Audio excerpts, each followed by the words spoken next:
Just so we stay on schedule, if everyone wants to take their seats and we'll get going. It's just about 10:30 and we want to keep everything running smoothly.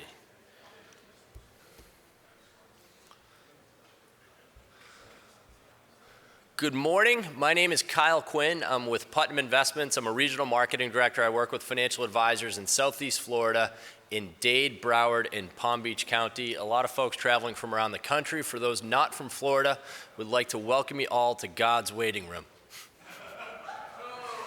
On a more serious note, congratulations. It's an absolutely tremendous accomplishment to be recognized as the top 1% of financial advisors. So congratulations on being here and being at this conference. And I want to say thank you for everything that you do for Putnam. You've made us the 12th sole fund group in the industry so far this year, and on behalf of everyone at Putnam, especially all the Putnam wholesalers around the country, I wanted to say thank you very much. Now, we are down here in Florida. It is an election year, if you hadn't heard, and come early November, we just ask that you please bear with us. We'll try not to mess it up this time. But if you think back to not the 2000 election, but the 2008 election, President Obama came as a relatively unknown candidate. And the way that he was able to overcome and defeat the two incredibly powerful political machines of the Republicans and also the Clintons was through the extensive use of social media, targeting a lot of voters who are age 55 and under, say. And that's what Mike Byrnes is here to talk about, is how you can use social media to better enhance your practice. I did want to recognize in the back of the room with Putnam is Bree Williams, who's a senior vice president and senior marketing manager. She runs all of social media for Putnam. If you weren't aware, we've won awards both in the financial industry and in the broader business community for the work that Bree and her team have done to get our brand out there in the social media marketplace and help our firm do more business. So she'll be here at the booth as well. We're very fortunate to have Mike Byrnes. In the 101 session, Mike covered just getting your feet wet in the social media. What's your web reputation, your webputation, as Mike called it?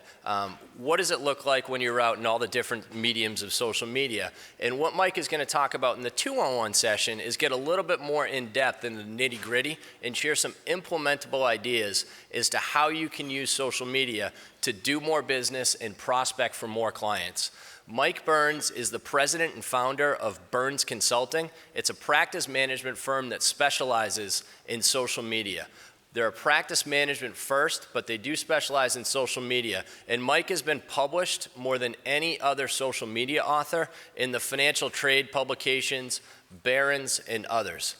He spends most of his time working with financial advisors, but interestingly, he also does a nonprofit work with endowments and foundations, and in doing so, networks with a lot of the board members of those nonprofits that are former corporate executives and younger entrepreneurs. So he understands how they're using social media to raise more money for their foundations, and those are clients and prospects and people that you want to be networking with. But he also understands how the best advisor out there that have really embraced social media, how they're using it as well. So with that, please join me in welcoming Mike Byrnes.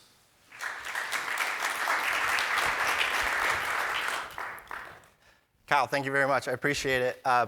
Putnam is fantastic. As a social media speaker, I can really attest to the great materials that they have created.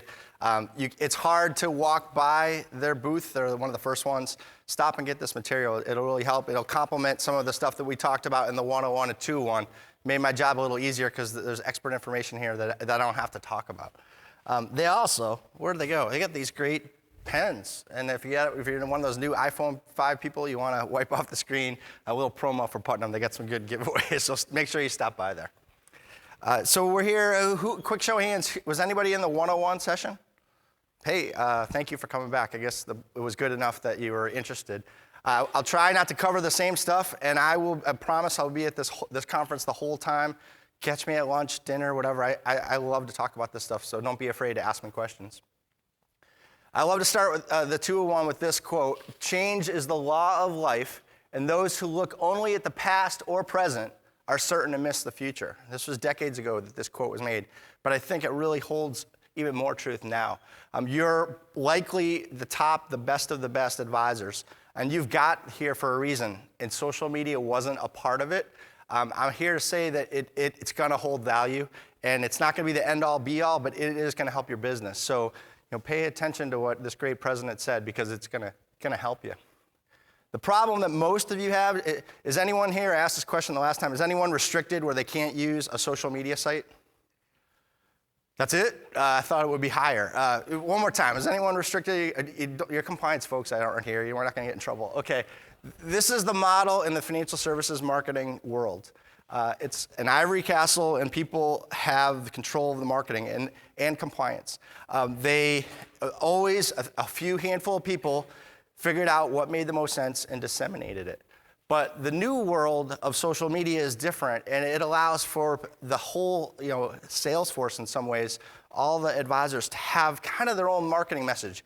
That scares the crap out of most companies, to be honest. And so what you're gonna see is some resistances, and where I ask if you're restricted, hopefully that changes. If they invite me back next year, hopefully that's not the case, and we'll start to see some progress. I was telling someone that came up for a question, big firms are battleships. They just take a little while longer to turn around as opposed to a tugboat. But when they really get this, they're gonna really crush it and help you. So stay patient and be nice to your compliance marketing people, because this is scary to them. They have a lot of work on their hands that they're trying to help you do. I can't say enough that it is the biggest shift in communications we've ever seen in our lifetime, and maybe ever.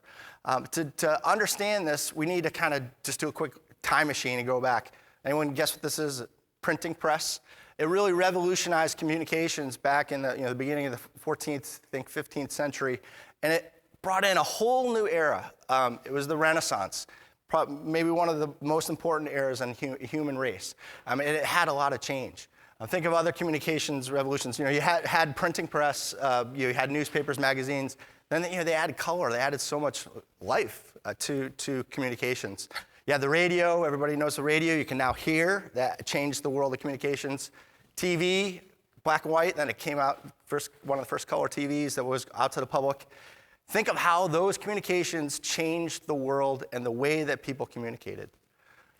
What I would say consistent with all of these, though, was that information was pushed out. It was a one-way communication, and now enters the World Wide Web. And it completely changes things for a whole different reason. So instead of that one-way communication, you're now looking at two-way communications, and they're very interactive. And I would beg to differ, it's not two-way communications, it's this. It's real-time, people communicating across the world. It doesn't matter where. It's unlimited how many people. It is amazing. And it's that little model, if you remember that, that's why the world is changing. We also live in the information overload stage. Anyone feel overloaded with information these days? There's a ton of information. So just to get an idea of why social media is going to be important, information is accelerating. We probably feel overloaded. The other thing is that before, a few people controlled, a few companies controlled the information that went out. Think of the news sources. Now, with social media and other things like websites, people have a soapbox to talk. They now can be publishers of information. And yes, advisors can be publishers of information. Now, I'll tell you why that's so important. Information travels faster. So in that world example, this stuff's real time. In the old days, the news, you had to wait till tomorrow to get the news. You'd read the newspaper, or maybe you had to get home to watch the evening news. You can get it instant. I bet you there's not a lot of people that believe in Twitter yet. Twitter is the best free news feed that you can customize what you want. This side might like Britney Spears. This side might like Jim Cramer. You might think he's a whack job. I'm not sure. But you can really customize what you want, and you can learn an amazing amount of things. I promise you that Twitter is worth the effort if you haven't tried it yet. So one other thing, kind of background of where we are, I call it the communications black hole. So all traditional communications, believe it or not, are getting sucked into this black hole. So you read about newspapers, some magazines, TV ratings are getting fragmented. All the stuff is starting to dwindle in certain ways. I Love Lucy used to get half of the country watching it.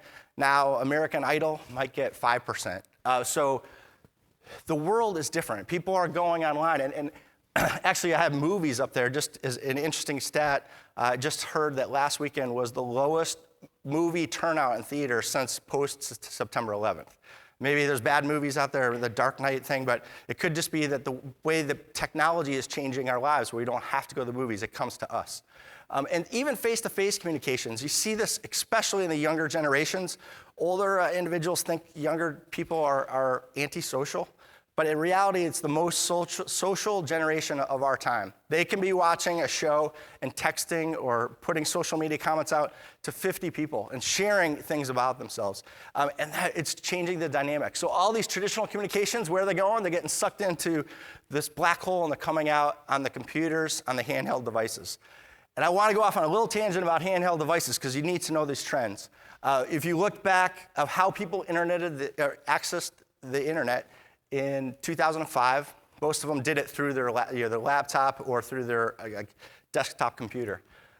Right now, we're actually looking throughout the world, more people are actually starting to use mobile. In 2015, it explodes. And that isn't just a statistic for the world. You start to see the same things in the United States. I actually saw a world statistic that was scary. I don't know what it says about society, that more people now own a cell phone than they own a toothbrush in the world. And so imagine what's going on there. It says something scary about society, but just in the US, just to break this down for you, why this is important. It hasn't been updated for the year yet, so we're looking at the end of last year. 64 million people at least once a month went on to the internet through their phone. The number of people that went on every day was 38 million. And if you look the year-to-year breakdown from end of 2010 to 2011, on the left, it went up 77%, and the other one went up 88%. And I guarantee that when they update this again, these numbers are going to be even bigger. People are starting to use these handheld devices. One of the things that they're using the most, I talked about it quickly in a question here, is they're using it for local searches. They're in a neighborhood, they want to know what restaurant to go to, they're searching. Now imagine someone that just moved into town that fits your profile, and they're searching for an advisor. Are you coming up on a little cell phone? We'll talk about how you can get there. I love this. I love the scene in Seinfeld. I'm a Seinfeld fan, and in this scene, George screams at Jerry. Jerry introduced George's girlfriend with Elaine, which is one of their friends. And he screams, if anyone's a Seinfeld fan, you can remember this. What are you doing? Don't you know the rule? You can't, your worlds got to stay apart. You got to keep your worlds apart. And he screams at Jerry. And what's going on in the marketing world is that people and even financial advisors are still trying to keep social media in a silo. And you can't do that. It's integrated through everything. It should be part of all marketing communications. And just like George's bad 80s shirt here, we're looking at a new way of thinking. This question came up earlier in the 101. And what I would say is one of the big resistances for advisors is this: the worlds are colliding. And what is happening is now personal and professional are starting to mix. I call it social business. I write a social media column for Financial Advisor. And there's resistance to this, but you got to get that this is a great thing. This is a real benefit for you if you maximize it. I talked about in the first session about why they hire you, why they stay with you. It's three things. They like you, you care about them, or they trust you. Those three things, if you are just a professional, it's a little bit harder. But if you're a professional and you show that you're a human being and that you have similar interests and likes, guess what? You're going to probably get more business. And it's a hard model. I hope that you just get that 1 + 1. It doesn't just equal 2. It actually equals 3 probably here. So maybe even more. So take advantage. Don't resist the ability to connect. I mean, if you're the guy that's doing the keg stands, I doubt you guys are the ones there. Maybe you are resistant. But I'm sure that you guys are